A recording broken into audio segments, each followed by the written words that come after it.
Hey everybody, it's John D from JDTV, and here we are at day 10 of our house follow. And today they're finishing setting up our forms to pour the concrete walls. So you can see over there, each form is about 30 inches wide, and they get connected together with little spikes. So the forms interlock with each other, and then there's a little wedge spike that gets put in, oh boy, about every foot, and that holds the forms together tightly side to side.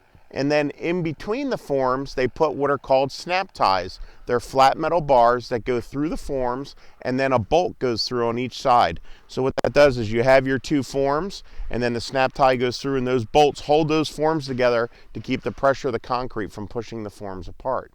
So we pour 4,000 psi concrete, which means that at 28 days of curing, the concrete can sustain 4,000 pounds per square inch of pressure. So we're going to go take a look down here now, and I want to show you some of the little points inside the wall, like those snap ties. We can look at the walkout condition, and you can see how it's coming together. So here we are down inside the foundation. I just wanted to show you what a snap tie looks like. It's a flat piece of metal like I talked about. This goes through, so you have each form like this, and then there's a bolt that goes through each hole, and that holds those forms together. Once the wall is poured and we take the forms off, you can see these little cuts here. These just get hit with a hammer and snapped off, hence the word snap tie.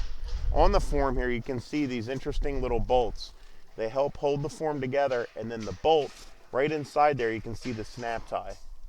So I'm going to kind of show you up here how the snap tie goes through. Here's a location without one of those bolts. They put the snap tie in like this all the way through into the other form, and then they put that bolt through. That helps to hold the forms together.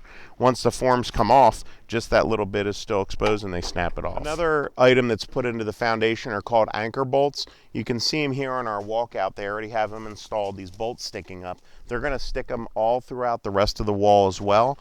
We require them a minimum of every 6 feet, and what those bolts are for, when we start to frame the house, we'll put plates down, pressure treated plates, down onto the foundation. We drill holes, put the bolts through, and bolt it down. That helps hold the framing down to the foundation.